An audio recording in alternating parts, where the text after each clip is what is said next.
नमस्कार, आप देख रहे हैं ग्राउंड रिपोर्ट। रिपोर्टर मैं हूं आपके साथ उन्नति भटनागर। बुलेटिन का आगाज महत्वपूर्ण खबर के साथ, जहां गोरखपुर में सीएम योगी ने लगाया है जनता दरबार। सीएम योगी ने इस दौरान फरियादियों की समस्याओं को सुना। संबंधित अधिकारियों को सीएम योगी आदित्यनाथ ने निर्देश दिए हैं। फरियादियों की समस्या दूर करने के निर्देश सीएम योगी आदित्यनाथ की तरफ से दिए गए हैं। इस जनता दरबार के माध्यम से लगातार जब भी गोरखपुर का दौरा करते हैं सीएम योगी आदित्यनाथ, उनकी कोशिश रहती है कि जनता दरबार के माध्यम से वो लोगों की समस्याओं को सुने, उनसे रूबरू हों और संबंधित अधिकारियों को उसी के चलते वो निर्देश भी देते हैं कि जल्द से जल्द उन तमाम समस्याओं का निस्तारण किया जाए। और ये सुनिश्चित करने के लिए बराबर मॉनिटरिंग भी सीएम योगी आदित्यनाथ की तरफ से की जाती है। और आज भी देखिए जनता दरबार लगाया है सीएम योगी आदित्यनाथ ने। फरियादियों की समस्याओं को उन्होंने बारीकी से सुना है और जो भी मुख्य समस्याएं होती हैं उनको लेकर सीएम योगी आदित्यनाथ अपने सुझाव भी देते हैं अधिकारियों को, साथ ही साथ निर्देश भी देते हैं। अपडेट लेते हैं, हमारे संवाददाता हरेंद्र दुबे हमारे साथ जुड़ गए हैं। हरेंद्र, क्या जानकारी? देखिए, सीएम योगी आदित्यनाथ ने जनता दरबार लगाया और आज भी हमेशा की तरह उन्होंने अधिकारियों को निर्देश भी दिए हैं। क्या कुछ मौके से जानकारी? और उत्तर प्रदेश के मुख्यमंत्री योगी आदित्यनाथ जनता दर्शन कार्यक्रम में पहुंचे पूर्वांचल के अनेक जिलों से आई जनता की समस्या को सुनने का काम किया है।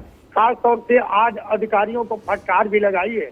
इतने बड़े पैमाने पर जनता आखिरकार हमारे जनता दरबार में क्यों आ रही है? स्थानीय स्तर पर क्यों नहीं, थाने स्तर पर, तहसील स्तर पर और जिले स्तर पर जनता दरबार लगा, जनता दर्शन का कार्यक्रम लगा करके और इनकी समस्या का सुदृढ़ किया जाए। अधिकारियों ने कुछ पहल तो की है, लेकिन अब इन क्रियान्वयन होने में कुछ समय लगेगा। फिलहाल जनता की समस्या उन्होंने सुनने का काम किया है और जनता की समस्या सुन करके संबंधित अधिकारी को तत्काल निस्तारण करने का आदेश भी दिया है। तो खासतौर से उत्तर प्रदेश के मुख्यमंत्री योगी आदित्यनाथ जब जब आते हैं गोरखपुर तो जनता दरबार लगाते हैं और जनता की समस्या सुन करके निस्तारण करने का काम भी वो अधिकारियों को दिशा निर्देश देते नजर आते हैं। यही नहीं, जब वो सांसद थे तब भी जनता दर्शन का कार्यक्रम लगता था और लोगों की समस्या सुनते थे।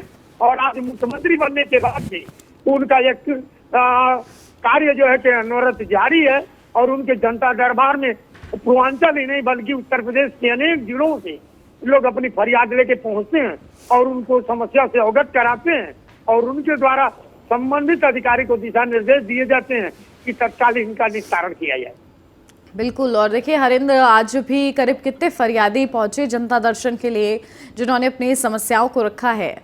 देखिए, आज 250 से अधिक जनता अपनी फरियाद लेकर के पहुंची थी गोरखनाथ मंदिर में और सबकी समस्या एक एक करके मुख्यमंत्री योगी आदित्यनाथ ने सुना है और अधिकारियों को निर्देश दिया है कि इनकी समस्या जांच पड़ताल करके निस्तारण किया जाए ताकि आने वाले दिनों में जनता को किसी प्रकार की शिकायत न रह जाए मुख्यमंत्री योगी आदित्यनाथ से कि हम जनता दरबार में गए और समस्या नहीं सुनी गई।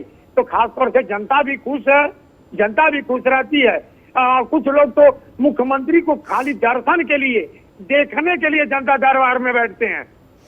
कुछ लोगों की समस्याएं होती हैं, समस्या को बाखूबी आज सुने और लोगों को निस्तारण करने का निर्देश भी दिए। बिल्कुल। और देखिए हरेंद्र, कई बार हम लोग देखते हैं जनता दर्शन में किस तरीके से जो सीएम योगी आदित्यनाथ हैं उनका प्रेम नजर आता है। खासतौर से बच्चों के साथ वो घुलते हैं, मिलते हैं, उनको चॉकलेट्स देते हैं। आज भी जनता दर्शन के दौरान इस तरीके का कुछ दृश्य देखने को मिला। देखिए, जनता दरबार में जो फरियादी आते हैं, खासतौर से महिलाएं जो आती हैं, वो अपने छोटे मासूम बच्चों को लेकर के आती हैं और जब बच्चे उनके सामने पढ़ते हैं तो मुख्यमंत्री दुलार लाड प्यार करते नजर आते हैं। आज भी देखने को मिला और बच्चों को उन्होंने टॉफियां दी और खास तौर से उन लोगों को यह निर्देशित किया कि बच्चों को लेकर के जनता दरबार में, ठंडक का महीना है, 9 लोग आए दूर दराज से और नजदीक के लोगों के लिए तो कोई ऐसी बात नहीं, लेकिन दूर दराज से लोग आते हैं तो रुकने की, ठहरने की तरह तरह की दिक्कत होती है। बच्चों को ठंडी लग सकती, इस तरह का दिशा निर्देश भी कुछ लोगों को दिए और खासतौर से अधिकारियों को सख्त निर्देश दिए कि इस तरह की समस्या स्थानीय स्तर पर ही सुधार कर लिया जाए ताकि हमारे जनता दरबार में लोगों की भीड़ कम होती नजर आए। बिल्कुल ठीक है हरेंद्र, आप बने रहिए हमारे साथ, लौटते हो आपके पास ज्यादा जानकारी के लिए। सीएम योगी आदित्यनाथ का गोरखपुर का दौरा, जहां महाराणा प्रताप शिक्षा परिषद के कार्यक्रम में भी वो हिस्सा लेंगे। संस्थापक सप्ताह के समापन समारोह की अध्यक्षता भी करेंगे सीएम योगी। मुख्य अतिथि के रूप में मौजूद रहेंगे लोकसभा अध्यक्ष ओम बिरला। निजी क्षेत्र के गैलेंट समूह के निःशुल्क फूड वैन को हरी झंडी दिखाएंगे इस दौरान सीएम योगी आदित्यनाथ। ये विशेष कार्यक्रम सीएम योगी आदित्यनाथ का निर्धारित है और देखिए, मुख्य अतिथि के तौर पर लोकसभा के अध्यक्ष ओम बिरला भी मौजूद रहेंगे और इस दौरान सीएम योगी आदित्यनाथ संस्थापक सप्ताह के समापन समारोह की अध्यक्षता करते नजर आएंगे और साथ ही साथ निजी क्षेत्र के गैलेंट समूह के निःशुल्क फूड वैन को हरी झंडी भी दिखाएंगे। अपडेट लेते हैं, हमारे संवाददाता हरेंद्र बने हुए गोरखपुर से हमारे साथ। हरेंद्र, क्या कुछ जानकारी देखिए इस पूरे कार्यक्रम से जुड़ी हुई, और इस दौरान लोकसभा स्पीकर भी वहां पर मौजूद रहेंगे, क्या कुछ खास देखने को मिलेगा? खास तौर से यह कार्यक्रम सदियों से चला आ रहा है और यह कार्यक्रम बड़ा मनमोहक होता है। आज के कार्यक्रम का छात्र छात्राओं को महाराणा प्रताप शिक्षा परिषद के शिक्षकों का काफी बेसब्री से इंतजार रहता है कि आज का दिन आएगा और हम जो साल भर का उत्कृष्ट कार्य किए रहते हैं उसे सम्मानित किया जाएगा। तो खास तौर से आज जो यह मौका है बहुत ही अनुकूल मौका है और साथ ही साथ आपको बता दें कि हर वर्ष नए नए जो है कि मुख्य अतिथि के तौर पर बड़े बड़े लोग उपस्थित रहते हैं। आज भी ओम बिरला मौजूद रहेंगे और अपने हाथों से लोगों को जो है कि छात्र छात्राओं शिक्षकों को प्रशस्ति पत्र देंगे और सम्मानित करने का काम करेंगे। तो ये मनमोहक दृश्य होता है खासतौर से। और रही बात गैलेंट सरिया की, तो गैलेंट सरिया द्वारा गोरखपुर जिले में अगले साल भी एक रथ चलाई गई जिसको हरी झंडी उत्तर प्रदेश के मुख्यमंत्री ने दिखाया था। निःशुल्क भोजन जिला अस्पताल हो, मेडिकल कॉलेज हो, एम्स हो, हर जगह पर इनकी वैन खड़ी रहती है और निःशुल्क भोजन, उस तरह का भोजन किसी प्राइवेट जो है कि या किसी होटल में या प्राइवेट जगहों पर नहीं मिल सकता, लेकिन साफ सुथरी शुद्ध भोजन आने वाले आगंतुकों को खिलाने के लिए गैलेंट सरिया की तरफ से ये वैन की हरी झंडी जो दिखाई जाएगी बहुत महत्वपूर्ण है और इससे काफी लोग लाभान्वित हैं। और आने वाले दिनों में इस तरह की योजनाएं चलने से जो महानगर में आते हैं, जो इलाज के लिए आते हैं, जो दूरस्थ से आते हैं, उनके लिए काफी लाभप्रद साबित होगा। बिल्कुल। क्या हरेंद्र इसी तरीके की वैन्स और भी चलाई जाएंगी, ताकि देखिए एक प्रतिबद्धता क्योंकि सीएम योगी आदित्यनाथ इस कार्यक्रम के प्रति दिखा रहे हैं, तो आगे भी क्या इस तरीके का पूरा आयोजन रहेगा, उसकी क्या रूपरेखा? देखिए, आगे के लिए भी रणनीति बनाई गई है। अभी तक तो फिलहाल 25 वैन चलाए जा रहे हैं, चाहे जिला अस्पताल हो, बड़े बड़े अस्पताल हो, मेडिकल कॉलेज हो या रेलवे स्टेशन के बाहर हो, या आने जाने वाले लोगों को किसी तरह की दिक्कत न हो। और आगे के लिए भी इस तरह के वैन और चलाए जाएंगे ताकि जो लोग हैं, जो आने वाले लोग हैं, जो शहर में महंगे होटल में नहीं जा सकते, होटलों में खाना नहीं खा सकते, उन लोगों को निःशुल्क भोजन दे करके एक पुण्य का कार्य गैलेंट सरिया और उत्तर प्रदेश के मुख्यमंत्री योगी आदित्यनाथ के कर कमलों द्वारा अगले साल से किया जा रहा है। इस साल भी हरी झंडी दिखाई जा रही और आगे इसका और विस्तार करने की योजना उत्तर प्रदेश के मुख्यमंत्री योगी आदित्यनाथ ने बनाया है। खासतौर से ये भी बता दें कि गोरखनाथ मंदिर में एक ऐसा भोजनालय है जहां पर आपको 12 से 15 रुपए में भोजन मिलता है, भरपेट भोजन मिलता है। तो खासतौर से ये जो जनता के प्रति समर्पित होने की भावना उत्तर प्रदेश के मुख्यमंत्री के अंदर देखने को मिलती है, वो उजागर भी होती नजर आ रही है। बिल्कुल, बहुत शुक्रिया हरेंद्र आपका महत्वपूर्ण जानकारियों के लिए। कन्नौज से अब खबर, जहां कपड़े के शोरूम पर जीएसटी की छापेमारी, जहां जीएसटी की टीम कपड़ा कारोबारी के शोरूम पर छापेमारी कर रही है। पिछले कई घंटों से जीएसटी की टीम छापेमारी कर रही है। गुरसहायगंज कोतवाली के तिराहे पर स्थित शोरूम पर छापेमारी चल रही है। तो ये बड़ी अपडेट आपको दे दें, जहां कपड़ा व्यापारी, कपड़ा कारोबारी के शोरूम में जीएसटी की छापेमारी चल रही है। जीएसटी की टीम मौके पर पहुंची हुई है और इस दौरान पिछले कई घंटों से बताया जा रहा है कि जीएसटी की टीम छापेमारी कर रही है। तमाम अहम दस्तावेज खंगाले जा रहे हैं। जिस तरीके से दुकानदारी होती है, बिक्री होती है, उसमें जीएसटी का ध्यान रखा जा रहा है या नहीं, इसको लेकर कहीं ना कहीं ये छापेमारी है। और कपड़ा कारोबारी के शोरूम में ये छापेमारी चल रही है जीएसटी टीम की। और देखिए, मौके से जो तस्वीरें आई है वो भी लगातार आपको दिखा रहे हैं। पिछले कई घंटों से बताया जा रहा है कि जीएसटी की टीम लगातार छापेमारी कर रही है। गुरसाईगंज कोतवाली के तिराहे पर स्थित शोरूम पर ये छापेमारी चल रही है। तो देखिए, कन्नौज से ये पूरी खबर है, जहां पर कपड़ा कारोबारी के घर, माफ कीजिएगा, शोरूम में किस तरीके से छापेमारी चल रही है। अपडेट लेते हैं। राहुल हमारे साथ, हमारे संवाददाता जुड़ गए हैं। राहुल, क्या जानकारी? देखिए, किस तरीके से वहां पर कपड़ा कारोबारी के शोरूम में छापेमारी चल रही है। बताया जा रहा है कि कई घंटों से ये छापेमारी चल रही है। क्या इनपुट्स मिले हैं जिसके आधार पर ये छापेमारी हो रही है? जी देखिए, जिससे बता रहे कन्नौज के गोरसाईगंज के तिराहे पर स्थित जो कि कपड़ा कारोबारी, जो कि मशहूर कारोबारी है, के यहाँ पर आज जीएसटी की टीम ने तकरीबन 1 घंटे से छापेमारी की है। हालांकि ये इनपुट मिला था कि क्रय पर इन्होंने अभी तक कोई दस्तावेज पुख्ता नहीं किए। इसकी सूचना पर जीएसटी की टीम मौके पर पहुंची, छापेमारी कर रही है। हालांकि जीएसटी की टीम से बात भी की गई थी, तो जीएसटी की टीम ने बताया है कि इनके यहाँ सूचना मिली थी, बिक्री तो ये करते हैं, लेकिन उसके साथ साथ जो खरीदारी माल की करते हैं वो है सही, उन्होंने दस्तावेज नहीं पेश किए। जिसकी सूचना पर पहुंची थी, जो माना कि जीएसटी की चोरी के रूप में ये आता है, जिसको लेकर जीएसटी की टीम जो कि मौके पर पहुंची, जो छापेमारी कर रही है। हालांकि अभी कई दस्तावेज खंगाले जा रहे हैं। तकरीबन 1 घंटे से जीएसटी की टीम छापेमारी कर रही है और भी दस्तावेज ढूंढने का प्रयास कर रही है। वहीं जीएसटी की टीम से बात की गई तो उन्होंने बताया कि अभी भी ये छापेमारी जारी है। जैसे भी जो भी दस्तावेज मिलेंगे उस आधार पर उन पर कार्रवाई भी की जाएगी। कहीं ना कहीं अब चाहे वो कोई व्यापारी हो या कपड़ा व्यापारी हो या फिर अन्य व्यापारी, अगर जीएसटी सहित तमाम अगर इन चीजों की चोरी करता है तो उसके विरुद्ध कठोर एक्शन भी लिया जाएगा और कार्रवाई भी ऐसे ही की जाएंगी। जी बिल्कुल। देखिए, आपके कहने के अनुसार क्या राहुल, और भी कारोबारी जो मार्केट में है उन पर भी छापेमारी की जा सकती है? क्योंकि जीएसटी की टीम, आप जिस तरीके से बता रहे हैं, पूरी तैयारी के साथ आई हुई है। बिल्कुल, जिस तरह की जीएसटी की टीम ने जो एक इशारा किया है कि अभी तो फिलहाल वो ओपन नहीं करना चाहते हैं, क्योंकि इससे और भी जो दुकानदार हैं वो सक्रिय हो जाएंगे। लेकिन कहीं ना कहीं उनके पास एक सूची है, जो कि कई व्यापारियों की सूची है। शायद इस कारोबारी के बाद उनके घर पर भी या उनके शोरूम पर भी छापेमारी की जाए। बिल्कुल, बहुत शुक्रिया राहुल आपका जानकारी के लिए। और अब खबर लखनऊ से है, जहां माफिया मुख्तार अंसारी की मुसीबत बढ़ सकती है। मनी लॉन्ड्रिंग मामले में ईडी कर सकती है मुख्तार अंसारी को गिरफ्तार। मुख्तार पहले से ही बांदा जेल में बंद हैं और अब ईडी की भी कार्रवाई से उनकी मुश्किलें और बढ़ सकती हैं। मुख्तार अंसारी जो कि माफिया है, उन पर लंबा केस चल रहा है और इसी के चलते बांदा जेल में वो बंद भी है। और इसी बीच मनी लॉन्ड्रिंग मामले में ईडी मुख्तार अंसारी को गिरफ्तार कर सकती है। मुख्तार पहले से ही जेल में बंद हैं और उनकी मुसीबतें कम होने का नाम नहीं ले रही हैं। एक के बाद एक लगातार मामलों में वो घिर रहे हैं और इसी के चलते मनी लॉन्ड्रिंग मामले में भी ईडी उन पर कार्रवाई कर सकती है, जिसके चलते उन पर मुश्किलें बढ़ सकती हैं। तो ये बड़ी खबर आपको बता रहे हैं। मुख्तार अंसारी पर मनी लॉन्ड्रिंग मामले में उनकी जो परेशानियां हैं वो बढ़ सकती हैं, जहां ईडी उन पर कार्रवाई कर सकती है और कार्रवाई करते हुए उनको गिरफ्तार भी कर सकती है। इससे पहले ही आपको बताते चले कि मुख्तार अंसारी पहले से ही जेल में बंद है। बांदा जेल में इस वक्त वो बंद है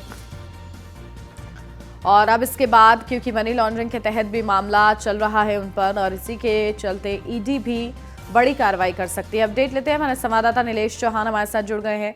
नीलेश, क्या जानकारी मिल रही है? देखिए, मुख्तार अंसारी पर ईडी कार्रवाई कर सकती है, पहले से ही वो जेल में बंद है और बताया जा रहा है कि गिरफ्तारी के संबंध में भी कार्रवाई हो सकती है। क्या कुछ जानकारी?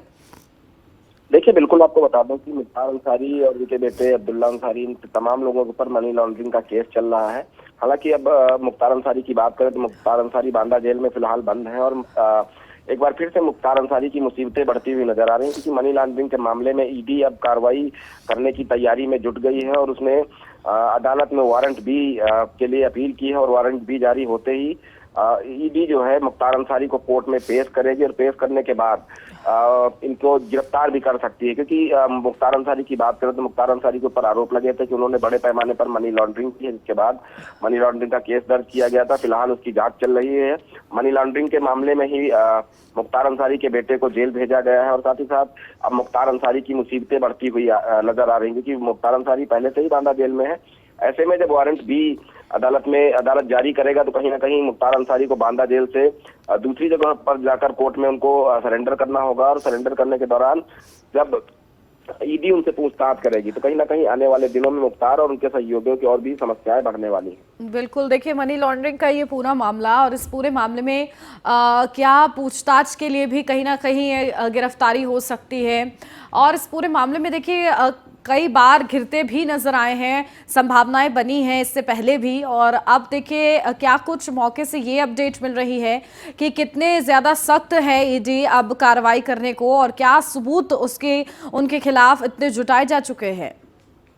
देखिए बिल्कुल, इससे पूर्व भी मुख्तार अंसारी से बांदा जेल में ईडी के अधिकारियों ने पूछताछ की थी। उसके बाद उनके परिवार के जो सदस्य हैं उनसे पूछताछ हुई थी। अब एक बार फिर से ईडी तैयारी कर रही है कि मुख्तार अंसारी के खिलाफ जो है वारंट बी जारी हो, और वारंट बी अगर जारी होता है तो मुख्तार अंसारी को कोर्ट में पेश होना होगा, और जब ईडी के जो अधिकारी वहां पर मौजूद रहेंगे, ईडी के जो पक्षकार होंगे, अदालत में अपनी तरफ से जो साक्ष्य हैं वो अदालत में प्रस्तुत करेंगे, जिसके बाद कहीं ना कहीं कोर्ट मुख्तार अंसारी को हिरासत में भी लेने के निर्देश जारी कर सकता है, या फिर ईडी के अधिकारी पूछताछ के लिए फिर से समय लेंगे, क्योंकि इससे पहले भी जब ईडी ने पूछताछ की थी उसके बाद मुख्तार अंसारी के बेटे से पूछताछ हुई, उसको जेल भेजा गया क्योंकि उसके पास पर्याप्त सबूत मिले थे कि मनी लॉन्ड्रिंग के मामले में वो इन्वॉल्व थे।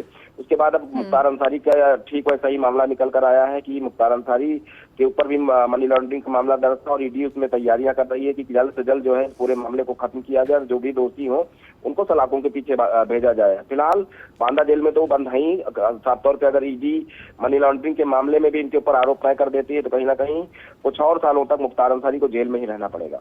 बिल्कुल, चलिए बहुत शुक्रिया नीलेश आपका तमाम जानकारी के लिए। महोबा से अब खबर, जहां दो गाड़ियों की जोरदार टक्कर, कार और बाइक की टक्कर में दो की मौत हो गई, एक की हालत नाजुक बताई जा रही है।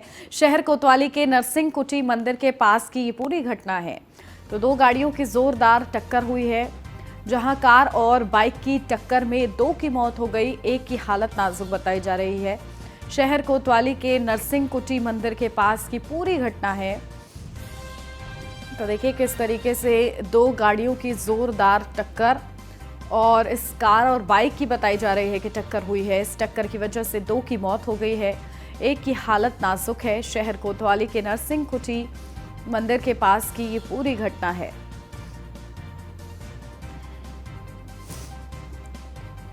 तो दो गाड़ियों की जोरदार टक्कर हुई है। हादसे के दौरान की जो तस्वीरें वो आपको दिखा रहे हैं। इस टक्कर में दो की मौत हुई है, एक की हालत नाजुक बताई जा रही है। तो भीषण ये पूरा हादसा हुआ है। टक्कर की वजह से बाइक और कार में टक्कर हुई, और दो गाड़ियों की जोरदार टक्कर की वजह से दो लोगों की जान भी चली गई, एक की हालत नाजुक बताई जा रही है। शहर कोतवाली के नरसिंह कुटी मंदिर के पास की पूरी घटना है ये।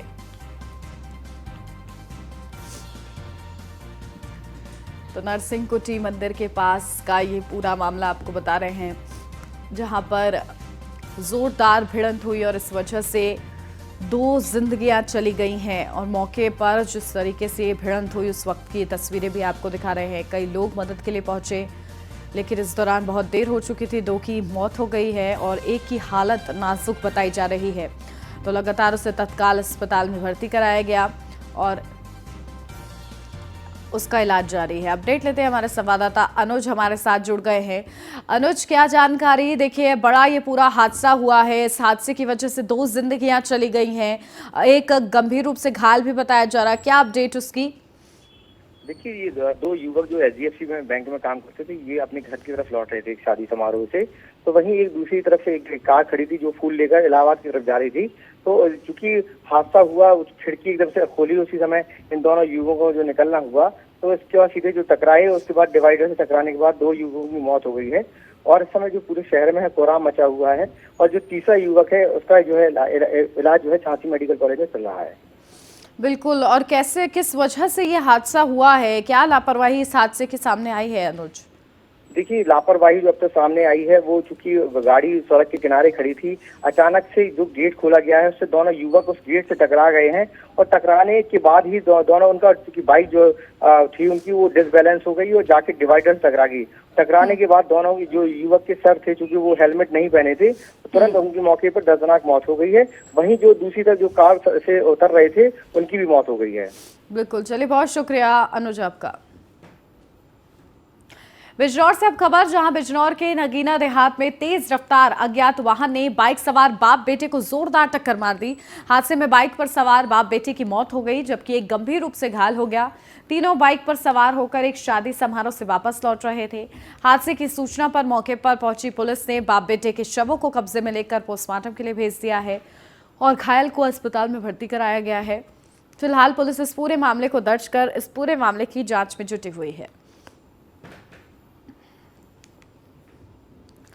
तो अज्ञात वाहन ने बाइक सवार को टक्कर मार दी, जहां सड़क हादसे में 2 की मौत हुई है। अपडेट लेते हैं, हमारा संवाददाता बिजनौर से फैजल खान जुड़ गए हमारे साथ। फैजल, क्या जानकारी, देखिए कैसे ये हादसा हुआ? देखिए बिल्कुल मैं आपको बता दूंगी। एक शादी समारोह में बाप बेटे 3 व्यक्ति एक बाइक पे सवार होकर जा रहे थे। पीछे तेज अज्ञात वाहन आता है और टक्कर मार जाता है, जिसमें 2 लोगों की मौके पर मौत हो जाती है और एक लड़का जो है उसका अभी इलाज चल रहा है, वो भी गंभीर रूप से घायल है।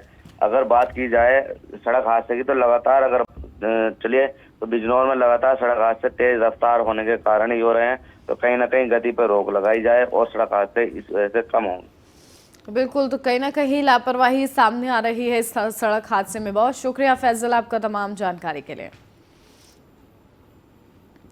और अब खबर आगरा से, जहां दिव्यांग छात्र ने किया है आत्महत्या का प्रयास। अध्यापकों पर लगाया है प्रताड़ना का आरोप। पुलिस ने स्कूल के प्रबंधक समेत 2 अध्यापिका पर मामला दर्ज किया है। अचनेरा थाना क्षेत्र के लॉर्ड कृष्णा पब्लिक स्कूल का ये पूरा मामला बताया जा रहा है। तो देखिए, अध्यापकों पर प्रताड़ना का आरोप लगाया है। पुलिस ने स्कूल के प्रबंधक समेत 2 अध्यापिका पर मामला दर्ज किया है। अचनेरा थाना क्षेत्र के लॉर्ड कृष्णा पब्लिक स्कूल का पूरा ये मामला है। दिव्यांग छात्र ने आत्महत्या का प्रयास किया है और कहीं ना कहीं प्रशासन पर गंभीर आरोप लगाए हैं, स्कूल प्रशासन पर, कि वो उसको प्रताड़ित करते थे, जिसके चलते उसने ये कदम उठाया है। पुत्र गौरव बंसल, जिसकी उम्र 17 वर्ष है, वो Lord Krishna public school 12th में अध्ययनरत था, रायबा यूनिट में। वहाँ पे एक मैडम, स्कूल प्रबंधक और अन्य 1-2 टीचरों के द्वारा उसको मानसिक आर्थिक रूप से उसका शोषण किया गया, उसको आत्महत्या के लिए मजबूर किया गया। उसको उसकी विकलांगता पर ठाके लगते थे, उसको चढ़ाया जाता था, उसको मरने के लिए प्रेरित किया गया। उससे कहा गया कि तू तो अपने बाप का बोझ है, तू कभी कुछ नहीं कर सकता, तू ठीक नहीं हो सकता, तेरा तो मर जाना ही बेहतर है। उससे क्षुब्ध होकर के, जबकि उसने 4 दिन पहले अपने स्कूल में बता दी थी कि मैं 25 तारीख को आत्महत्या कर लूँगा। इसके बावजूद भी कॉलेज प्रशासन ने मुझे कोई जानकारी दी। 25 नवंबर को उसने तीसरी मंजिल से छलांग लगा के आत्महत्या करने की कोशिश की। अब वो इस समय पर गुरुग्राम स्थित आर्टिमिस हॉस्पिटल में उपचार करा रहा है, जिसकी कि 5 सर्जरी तो हो चुकी हैं। आप प्रशासन से क्या मांग करते हैं? प्रशासन से यही मांग करता हूं कि इस मामले की द्वारा कोई पुनरावृत्ति ना हो, किसी और बच्चे के साथ ऐसा नहीं हो। कॉलेज प्रशासन के खिलाफ सख्त से सख्त कार्रवाई की जाए। मेरा पुत्र। और अपडेट लेते हैं, हमारे संवाददाता कृष्णा त्यागी आगरा से हमारे साथ जुड़ गए हैं। कृष्णा, क्या कुछ जानकारी मिल रही है? देखिए किस तरीके से दिव्यांग को परेशान किया जा रहा था, इस पूरे मामले पर संज्ञान लिया गया, कोई तहरीर पहुंची पुलिस के पास? उन्नति जी, मैं आपको बता दूं, ये मामला थाना अचनेरा के रायबा के लॉर्ड कृष्णा पब्लिक स्कूल का है, जहां पर एक दिव्यांग बच्चा था 11वीं छात्र का। उसके साथ स्कूल के प्रबंधक और 2 महिला टीचरों द्वारा उपवास बनाया गया। उसके चलते बच्चे ने तीसरी मंजिल से छलांग लगाकर आत्महत्या करने का प्रयास किया। तो निश्चित तौर से इस विषय को लेकर जब आनंद फानन में उन्होंने इलाज के लिए भर्ती जरूर कराया था बच्चे को, लेकिन उस समय वो स्कूल प्रबंधक वहां पर मौके पर नहीं थे। परिजनों ने काफी मशक्कत के बाद उसे कई हॉस्पिटलों में इसका इलाज किया है। इसके बाद उसे नोएडा के किसी बड़े हॉस्पिटल में उसका इलाज कराया गया। तो निश्चित तौर से उसके बाद परिजनों ने बमुश्किल तरीके से उसमें FIR दर्ज कराई है, जिसमें एक स्कूल प्रबंधक और 2 महिला टीचरों के खिलाफ मुकदमा दर्ज हुआ है। इसके लेकर वहाँ के काफी जो स्कूल प्रबंधक के काफी सत्ता का प्रभाव भी रहा। कुछ बड़े लोगों के भी, नामचीन लोगों के भी दबाव रहा है, जिसके लेकिन बमुश्किल इस पूरे मामले में एफआईआर दर्ज हुई है। लेकिन अब आगरा पुलिस का कहना है कि इस पूरे मामले में जांच चल रही है, पूरे तथ्यों की जानकारी की जा रही है क्या था। हालांकि इस पूरे मामले में ये भी सामने आया है कि स्कूल के बच्चे के किसी महिला टीचर से कोई अफेयर का भी मामला सामने आया है। पुलिस को वो तथ्य भी सामने मिले हैं जिसमें स्क्रीनशॉट में बच्चे और स्कूल ही मैडम का कुछ अफेयर का मामला भी सामने आया है। तो निश्चित तौर से कई ऐसे पहलुओं पर बड़ा ये पूरा अपराध है, इसमें कैसी सजा दी जाती है दोषियों को ये देखना होगा ताकि इस तरीके की घटनाएं रुके। बहुत शुक्रिया कृष्णा आपका तमाम जानकारी के लिए। और इसी के साथ इस बुलेटिन में मेरे साथ फिलहाल बस इतना ही। खबरों का सिलसिला आगे भी जारी है, आप बने रहिए न्यूज़ 1 इंडेक्स।